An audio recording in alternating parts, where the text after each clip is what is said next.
Hey guys, what's going on? So today we are going over T5 Ricardo. I just T5'd him like 2 days ago. Already fought like around 30 arena battles with him, so I got a decent feeling for what's going on with him.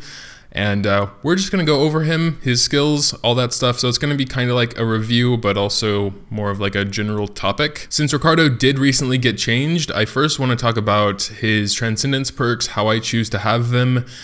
He is purely a PvP hero for me. Maybe I'll try him in World Boss 2 next week since he has T5 now. But for now, this is how I have him, HP and defense. I want him to be pretty tanky, as well as the battle cry, so HP up. Got him with the trans skill that makes his S2 undispellable, which is extremely important. In fact, it's essential in arena because there are several dispellers around, and you definitely don't want this dispelled. And then with his other perk, I gave him mana cost reduction by 1 for his S3. Again, it's a very good skill. It can also dispel and causes quite a bit of chaos on the battlefield. And naturally his T5 Dark, which got revamped, and this is the main reason I went for him. It says, when HP goes below 30%, HP does not go under 10% for 10 seconds, and all allies' attack is increased by 50% of own MDef. This effect is activated once every 60 seconds. I heard someone say his T5 is broken. I'm not sure if they meant that it's just op, or if there's actually like a bug, or if there's something wrong with it.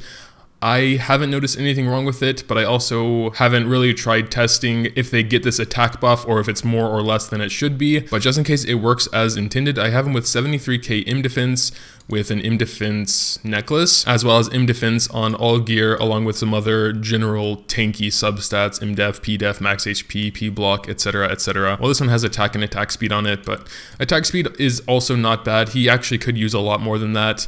But he also is on Black Dragon set with 2 MP recovery runes, so he gets MP fast enough in my opinion. And finally, I have the Earth Protection on him, an artifact I said was pretty much useless because of all the dispellers. But with Leo being more of a rare thing and people saving their Scarlet's Dispel for more opportune times, it definitely gives me enough time to get off his S2 when I'm fighting a magic team.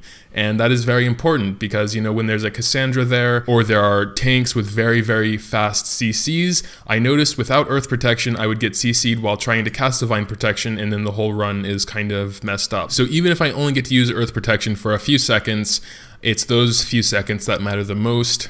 And the only one I really fear is Leo because he can instant cast, and of course I can instantly get rid of it with Scarlet's S2, but by that time there are other CCs on the enemy side already going off. So if there's a Leo, it's a little bit hard for me, but besides that, everything seems to go pretty smoothly. There's also an M-Tough there, just because I had M-Tough and P-Tough. I removed the P-Tough for an MP recovery.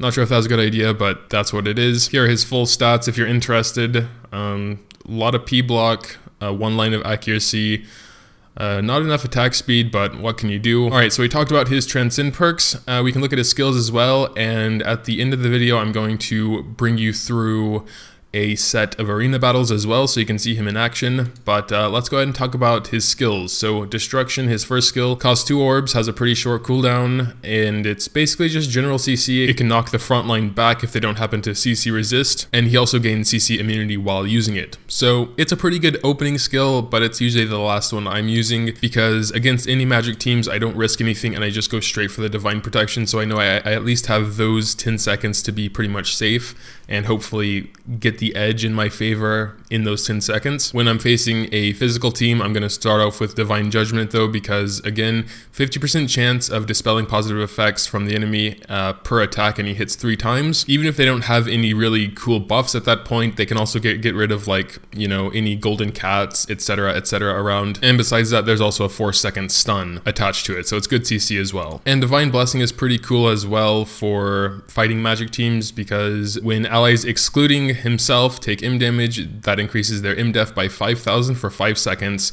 can be stacked up to 5 times for a total of like, what, 26,000 M defense, so that's pretty good as well. Another option, if you're feeling of the risky type, or the brave, or whatever, I can't speak English right now, you could also build him DPS. And I know that sounds really weird because he's probably never going to do that much damage, but he will go below 30% HP very quickly, and if the T5 Dark is working as intended, all your heroes will get a pretty big attack buff early on. In my case, it should be like, what, 36k attack, which is pretty huge. I personally can't recommend it since I've never tried a DPS Ricardo, but maybe I'll try it one day just for the lulz and just to see what's going on with it. But yeah, outside of Arena, I'm sure he can be a pretty good tank for surviving any magical situations, like in World Boss 2, for example, especially with his new T5 Dark perk. It only activates once every 60 seconds, but I mean, that should proc like 5 times then during a World Boss 2 run, or maybe even 6 times, depending on how fast he goes below 30% HP. He can also be a little P damage amp with his 25% increased P damage for 10 seconds on his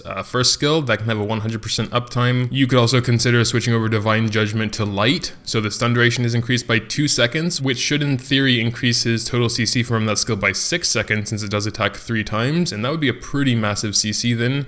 Like 18 seconds worth of CC, I believe. So I'd say he could be a pretty solid tank and CC for World Boss 2 as well. Outside of that, I mean, he probably could be a general tank for more magic-based situations, and also he could be somewhat of an amp, even though that sounds weird, or a buffer with his Dark if it works as intended, because 30k attack or whatever is quite big, but of course it has a very low uptime, so I wouldn't rely on him as a buffer. Because it's 10 seconds every 60 seconds and he needs to fall below 30% HP first. So again, I'm sticking with him on PvP. Again, I'll probably try him on World Boss 2 next week. And I guess with that, we're going to just go ahead and jump into the arena battles because I don't really have much else to say about him here. And passing it over to you, Arena Moga. Goodbye, Philip. And hello, Ricardo. I actually forgot to give him the M Defense necklace to start off, so he has a ring still, but in a couple of matches I'm going to change that. But yeah, so we can see how Ricardo's working here in Arena. I'm going to try and do a play-by-play as best I can. Here we have an online opponent, an Epis, to start off with, which is good because Ricardo wrecks Epis pretty much. We also have a Scarlet, so we have to watch out for that a little bit. But besides that, I think it's all good. Also a Nyx, but I mean, taking half of their DPS away with Ricardo, I always start with his S2 if there is any Epis there, because, you know, Epises can be very, very fast and jump back there. And as you can see,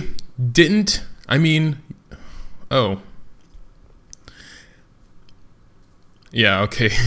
I kind of missed the mark there with talking, but Epis was still doing quite a lot of damage, so I was wondering if somehow the thing got dispelled, but it shouldn't be dispelled because of his Transcendence perk, but it wasn't dispelled. It was probably Nyx actually doing that much damage back there to my healers. Here we have a full physical team, so I might lose this one actually. I forgot, I know I lost one of these matches. I'm not sure if it was this one in particular, but it could have been. This is where, of course, Ricardo isn't very strong. He still has some good skills, some good CC, and even a 50% chance to dispel ×3 on his S3.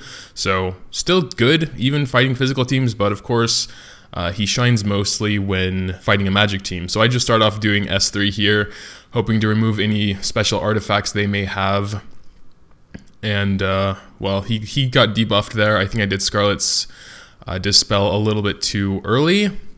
I'm pretty sure I win this one, though, even though Ricardo doesn't play a huge part here in helping me win this one, but regardless, we're going to be moving on. And here's the part where I switch out Ricardo's ring because his T5 perk gives everyone 50%. I probably already discussed this. I'm actually recording this part before the main video, so try and keep that in mind. Here we have a magic team, actually a full magic team, but there is Bao Leo and Aisha there. So I have to take care about when I'm dispelling, try and get rid of that Bao shield, but he is tier 4, so he might be pretty tanky. Of course, I'm speaking as I haven't done these battles before because, you know, this was last night and I don't remember all the battles exactly. Even so, I don't know. Okay, yeah, now I unequip it. Okay, so I'm gonna go ahead and do hers now. And as you can see, Ricardo dropped below 30% HP, but he didn't die because he has that T5 Dark perk. And that was over very, very quickly.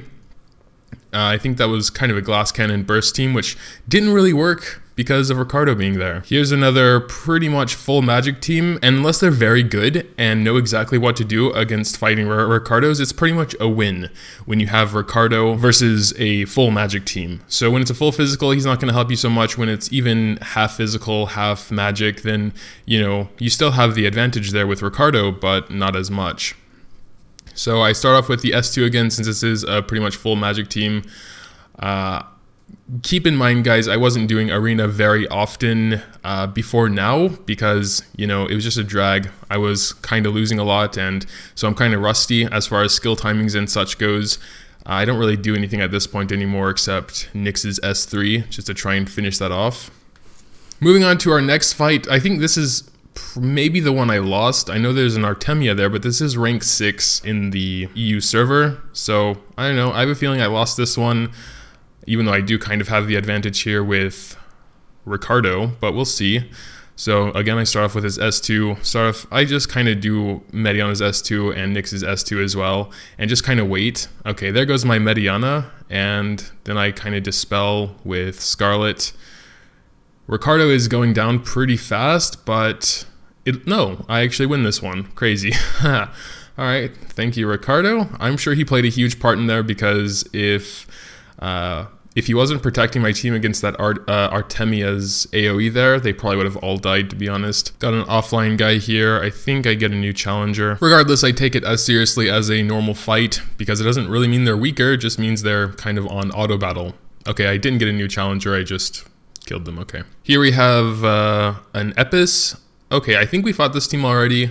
I think, yeah, it looks pretty similar, but we do have pretty much a full magic team here except Scarlet, but that must be a tank Scarlet because there's no actual real tank there.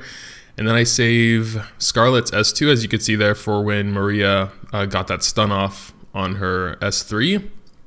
And now there's just Scarlet left. So again, I think most of my team would have been dead at this point without Ricardo because of all that magic damage going on, especially Maria's S3, that's very strong. Okay, this must be the one I lost because the two ones that are capable of dealing real damage are physical, Lakrak, and it's rank 4, so you must have some pretty good gear, perhaps even high star unique weapons, although I'm not going to make any assumptions here. But Ricardo doesn't really have an advantage here, of course. He also has Ricardo, which doesn't have an advantage against my team, but he, yeah, okay, well, I'm pretty sure this is the one I lost. There goes my Nyx already, and yeah. So I don't think I had too much of a chance here. Yeah, okay. This was definitely the one I lost. Indeed. Another offline opponent, but kill him? Oh, no, we do get a new challenger, okay. Alright, again, pretty much a full magic team except for a tank Scarlet. I mean, I assume she's a tank Scarlet because there is no other tank there. So again, I start off with Ricardo's S2, try and get that magic protection in there, and there goes her. Then I use Scarlet's Dispel so they're not stunned for however long Maria stuns them. And as you can see, Epis back there can't do anything except actually hurt Ricardo. But you can't ever kill Ricardo because... Oh, well, what's going on now? Okay. Did I lose this one as well? I think this may have been a very close round. But I think Nyx there has the... Yeah, okay, this was a very, very close round. Nyx got the Mediana's buff, so he was able to survive. So that was pretty lucky, honestly. I guess Ricardo's S2 buff doesn't last as long as I thought. Wasn't it like 10 seconds at least? 10 seconds is pretty long in an arena battle. But of course, if the Epises can survive longer than that anyhow, then you're in trouble.